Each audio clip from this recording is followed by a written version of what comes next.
You've heard of the Illuminati, right? You know, the shadowy group of elite leaders who secretly run the world? Well, now a former Illuminati member is going rogue, and we're about to find out what's in store for us when an Illuminati insider reveals secret plans for the world. First of all, what exactly is the Illuminati? In short, the Illuminati is a secret organization of the world's most elite and powerful people, all bent on starting World War III, enslaving mankind, and bringing about a new world order, a single unified government that will rule the world. Multinational institutions like the World Bank, the International Monetary Fund, the European Union, and the United Nations have all been accused of being founding members of this new world order, and it's all designed to keep us oblivious, obedient, and enslaved, at least according to an Illuminati insider who is speaking out. So who is this so-called Illuminati insider? A source who claims that he was a high-ranking member of the Illuminati for almost 50 years is now exposing their shocking secrets to the world, putting himself at risk of retaliation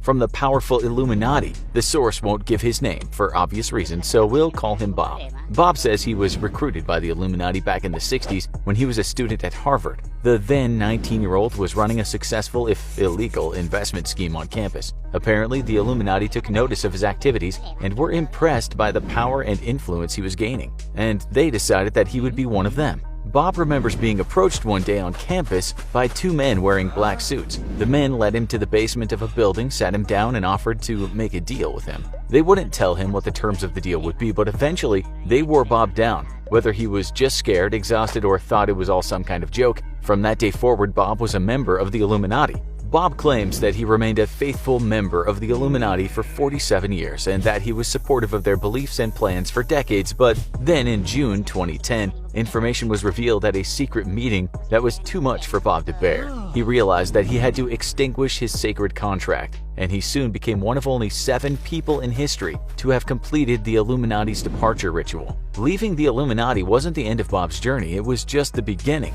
Bob took a great personal risk when he decided to start exposing the Illuminati's secrets to the world. In a series of posts in an online forum, Bob laid out the Illuminati's secret plans for the world and warned humanity about what's in store for them. First, Bob laid out how the Illuminati organizes themselves around the world so that they can implement their diabolical plots. The Illuminati divides the world into regions, and each region is controlled by a high-ranking member of the Illuminati. Sometimes these leaders are masquerading as legitimate politicians and elected leaders, and sometimes they're working behind the scenes to control puppet leaders. For example, the Middle Eastern region is controlled by the Illuminati through the puppet state of Israel. This is an important stronghold for the Illuminati, since Israel will be responsible for destroying the troublesome state of Iran when World War III starts. But rebel groups and tensions with neighboring nations makes it hard to maintain control in this region. Russian leader Vladimir Putin controls the entire Asian region, and Europe is controlled by ex-president of France Nicolas Sarkozy and former British Prime Minister Gordon Brown.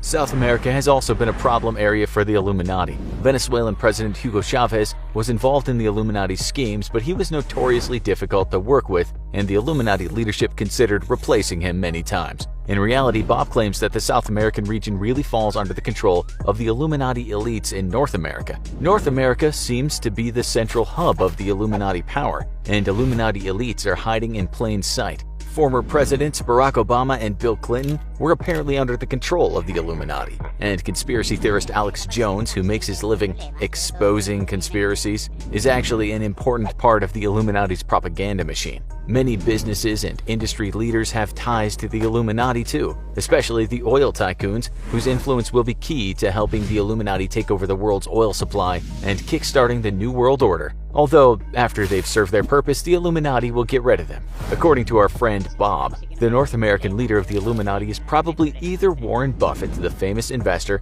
or Lloyd Blankfein, the CEO of Goldman Sachs. Bob also pointed out that shortly before he made his first post, Goldman Sachs had invested $500 million into Facebook, so that means that Facebook will soon be under Illuminati control. Now that we know who controls the Illuminati, what exactly are they planning? According to Bob, the Illuminati's ultimate goal is total world domination. They plan to start World War III, wipe out much of the global population and enslave the rest, and create the New World Order with a single world government. And how exactly will they make that happen? Well, Bob says they have a plan to destabilize the world through manufactured disasters. The Illuminati has many diabolical ways of destabilizing the world in an effort to start a new world order. Pandemics like the Spanish flu, SARS, and H1N1 were all engineered by the Illuminati, who have been testing viruses for years in an effort to find one that will spread quickly around the globe. The Illuminati also have strong ties to the financial sector, allowing them to destabilize the economy and create civil unrest. But the scariest weapon in the Illuminati's toolbox is the HAARP machine. The HAARP, or High Frequency Active Auroral Research Program, was developed by the Illuminati scientists back in the 80s, and it gives them the power to control the weather and manufacture natural disasters. The HAARP machine is collectively controlled by the world Illuminati leaders, so that no one country can use it against another. Some disasters, like the Haiti earthquakes, which were the results of tests gone wrong, and others were well-planned operations like Hurricane Katrina, which was meant to divert attention away from the fact that the Illuminati were building a bunker under the French Quarter. Bob says that's why it took so long to get FEMA aid to the area. Bob also warns that the Gulf oil spill was engineered by Illuminati as part of a devious plan to implant microbodies into the brains of children in the Gulf area. Once activated, the microbodies will allow the Illuminati to control their minds. And as if on-demand natural disasters and mind control plans weren't scary enough, the Illuminati also has weapons in outer space. Bob explains that the American moon landing was not the first time man set foot on the moon. The Russians made it there 7 years earlier but agreed to let the Americans pretend to be the first, so that the population would have the false impression that capitalism was winning, when it was really the Illuminati in charge all along. These moon landing projects weren't just propaganda either. They were important missions to install nuclear weapon bases on the moon. These bases were operated by remote-controlled robots and can't be traced back to any one country, allowing the Illuminati to attack any uncooperative country without blame. And if moon-based nuclear weapons aren't enough to destroy the world, Bob says the Illuminati have one more trick up their sleeves. They figured out how to turn off the sun by shooting a beam of radiation into the sun's core. The sun will then eat itself and eventually combust within about 9 years. If the Illuminati is truly planning to launch World War III and take over the globe, how exactly are they keeping all of their plans a secret? Bob says that the Illuminati have a hidden network of underground layers where they conduct their secret meetings and perform their sacred rituals, as well as take care of many logistical details involved in launching a huge world domination scheme. Bob explains that the Illuminati control 439 secret underground bunkers around the world. 275 of those bunkers are designed to be a home away from home for the Illuminati elite, a place where they can hide out from the public eye while they undertake their devious missions, and somewhere to comfortably wait out the events of the end times. The largest of these bunkers is located in Sao Paulo, Brazil. The underground mini-city is where 5,000 of the world's richest and powerful people will gather at the start of World War III to wait for the New World Order. There are other smaller bunkers all over the world, and many of them have already been used extensively as the Illuminati have been quietly enacting their plan for global domination. Bob says he himself stayed in one of these bunkers in China in the 90s and that it was as luxurious as a 5-star hotel. In fact, Bob revealed that Saddam Hussein is currently living out his days in a luxurious bunker in Argentina after completing his work as a pawn of the Illuminati. His job was to give the US a reason to invade the Middle East, the first steps in the Illuminati plan to secure the world's oil supply. These bunkers have been in use for a long time. Bob also disclosed that Abraham Lincoln's assassination was faked and that he actually lived out the rest of his days in an Illuminati bunker in Mexico as his reward for starting the American Civil War, which made the Illuminati-controlled North a lot of money. The rest of the bunkers are used for storing all the supplies needed for a successful world domination plot. Of course, the infamous HAARP machine was stored in one of those underground fortresses, alongside stockpiles of nuclear weapons. Bob explains that some of the underground bunkers have crematoriums, which the Illuminati will use to efficiently dispose of the evidence of planned mass killings. Still, other bunkers are packed with advanced robot technology, ready to work in case of a labor shortage after the Illuminati's population control plans unfold. The robots are also capable of violence, and the Illuminati may use them in war too.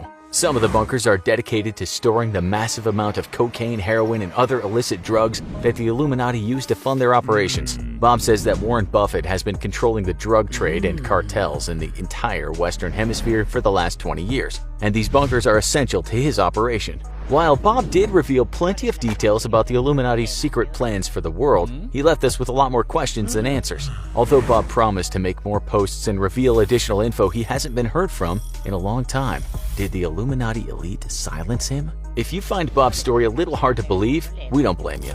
But you should know that there are many people who believe in the Illuminati conspiracy to create a new world order, and some believers even take it a step further than Bob. Some people are even convinced that the Illuminati elite are not even human but are actually a race of evil lizards who eat humans. Believe it or not, the Illuminati was once a very real, very well-documented organization. Back in the 1700s, a group of 6 Bavarian men wanted to gather together to discuss Enlightenment ideas and express their anti-church and anti-royalty views. Because the church and royalty held a lot of power in the 18th century, the group had to meet in secret. They even admitted that their goal was to take over the world, but to them that meant spreading rational thought and Enlightenment ideas, not global domination. The original Illuminati society grew to more than 2,000 members before disbanding for good after a Bavarian leader outlawed secret societies. The Illuminati basically disappeared after that. But we can blame a 1970s trilogy of fantasy novels called The Illuminatus, which was inspired by the history of the real Illuminati but was very much fictional, for reviving interest in the secret society and spurring conspiracy theories for decades to come. So we probably don't have to worry about a secret society bent on destroying the world, but if the Illuminati does exist, you already know too much. Sorry. Now be sure to check out our other videos like The Chilling Tale, the scary mystery behind the Denver airport. Or maybe this other video is for you. Just don't blame us if you start seeing space lizards and conspiracies everywhere.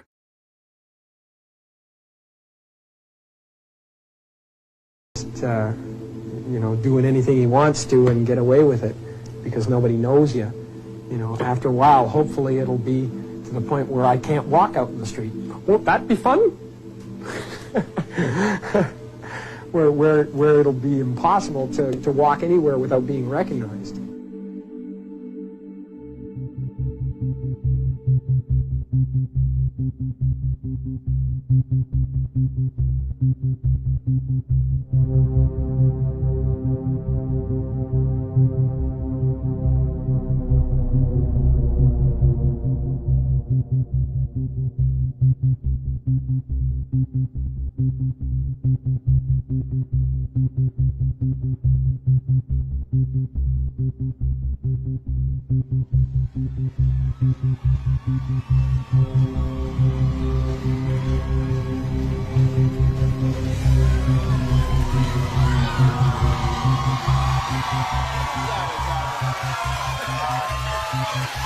Is that a gang sign? Have you, Oh, like you don't know what it is.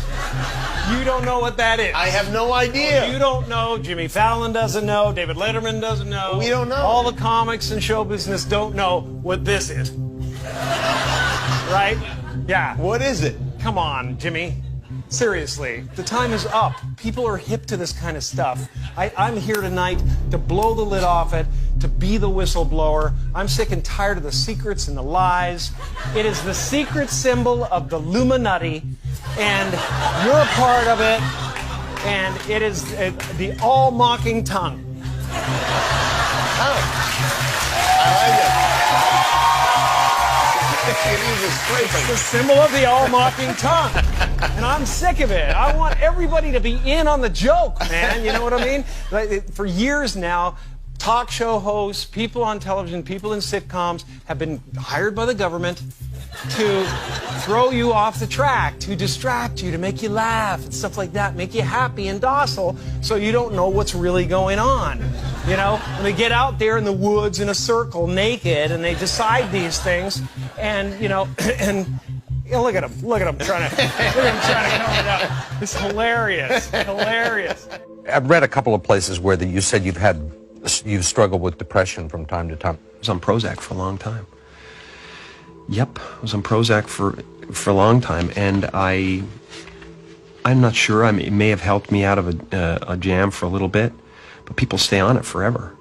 I had to get off at a certain point because I realized that, everything's just okay. No peaks and valleys. There are peaks, there are valleys, but they're all kind of carved and smoothed out, and it feels like a low level of despair you live in, where you're not getting any answers, but you're living okay, and you can smile at the office, but it's a low level of despair.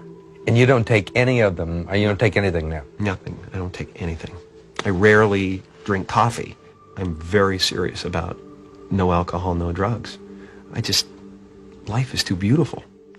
He draws his strength now from the spiritual side of his life.